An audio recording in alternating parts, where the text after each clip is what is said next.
तो आज हम बात करने वाले हैं भारत के एक बहुत ही गंभीर मुद्दे के बारे में, हमारे जुडिशियल सिस्टम की, जहां केसों का एक ऐसा पहाड़ खड़ा हो गया है जो खत्म होने का नाम ही नहीं ले रहा। और जब हम इस पहाड़ की बात करते हैं ना, तो एक बॉलीवुड डायलॉग जरूर दिमाग में आता है, तारीख पर तारीख, तारीख पर तारीख। ये सिर्फ एक डायलॉग नहीं रहा, बल्कि उन लाखों लोगों की सच्चाई बन गया है जो इंसाफ के लिए सालों से भटक रहे हैं।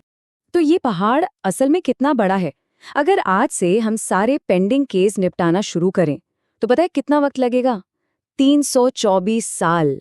जी हाँ, सही सुना आपने, 324 साल। मतलब हमारी कई पीढ़ियां गुजर जाएंगी। इस हालत को और गहराई से समझने के लिए चलिए जरा आंकड़ों पर नजर डालते हैं। ये नंबर सच में चौंकाने वाला है। आज की तारीख में हमारी सुप्रीम कोर्ट, हाई कोर्ट्स और निचली अदालतों को मिलाकर जानते हैं कितने केस पेंडिंग हैं? 5.58 करोड़, 5.5 करोड़ से भी ज्यादा मामले अटके पड़े हैं। और सबसे चिंता की बात तो ये है कि इन केसों का एक बहुत बड़ा हिस्सा, मतलब करीब 85%, यानी लगभग 4.9 करोड़ केस हमारी जिला अदालतों में फंसे हुए हैं। और ये सिर्फ देरी नहीं है। सोचिए, 1,80,000 से ज्यादा केस तो ऐसे हैं जिन पर 30 साल से भी ज्यादा समय से कोई फैसला ही नहीं आया है। ये तो एक पूरी जिंदगी इंतजार में निकल जाने जैसा है। इन बड़े बड़े आंकड़ों के पीछे असल में वो लोग हैं जिनकी जिंदगियां तबाह हो रही हैं। तो इन आंकड़ों का मतलब क्या है? किसी आम इंसान के लिए इसका क्या मायने हैं? सोचिए, बिहार का एक मामला है जहां एक आदमी को एक ऐसे मर्डर के लिए जेल में डाल दिया गया जो उसने किया ही नहीं था, और वो 28 साल तक जेल में रहा। 28 साल! बाद में वो बेगुनाह साबित हुआ, लेकिन उसकी जिंदगी के वो 28 साल, वो कौन वापस लाएगा? तो सवाल ये है कि आखिर हम इस हालत में पहुंचे कैसे? भारत में इंसाफ मिलने में इतना वक्त क्यों लगता है? चलिए इसकी 4 बड़ी वजहों को समझते हैं। सबसे पहली और सबसे बड़ी वजह है जजों की जबरदस्त कमी। और ये कमी कितनी बड़ी है, ये समझने के लिए इस ग्राफ को देखिए।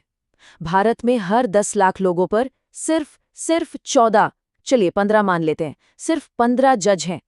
अब इसकी तुलना अमेरिका से कीजिए, जहां 150 जज हैं, या यूरोप से, जहां 210 जज हैं। मतलब जमीन आसमान का फर्क है। अब आते हैं दूसरी वजह पर, और ये थोड़ी हैरान करने वाली है। इस जाम के लिए काफी हद तक सरकार खुद ही जिम्मेदार है। पता है, जितने भी केस पेंडिंग हैं, उनमें से लगभग 50% केसों में, मतलब हर 2 में से 1 केस में एक पार्टी खुद सरकार होती है। जी हाँ, हमारी अपनी सरकार या कोई सरकारी डिपार्टमेंट। तीसरी बड़ी वजह है हमारे यहाँ के मुकदमों का तरीका, मतलब किस तरह के केस ज्यादा आते हैं। जितने भी सिविल मामले पेंडिंग हैं, उनमें से 2/3, मतलब 66% से ज्यादा मामले जमीन और प्रॉपर्टी के झगड़ों से जुड़े हैं। और ये ऐसे केस होते हैं जो बहुत पेचीदा होते हैं और सालों साल खिंचते चले जाते हैं। और चौथी और आखिरी वजह है हमारे जुडिशियल सिस्टम का बजट और इंफ्रास्ट्रक्चर की कमी।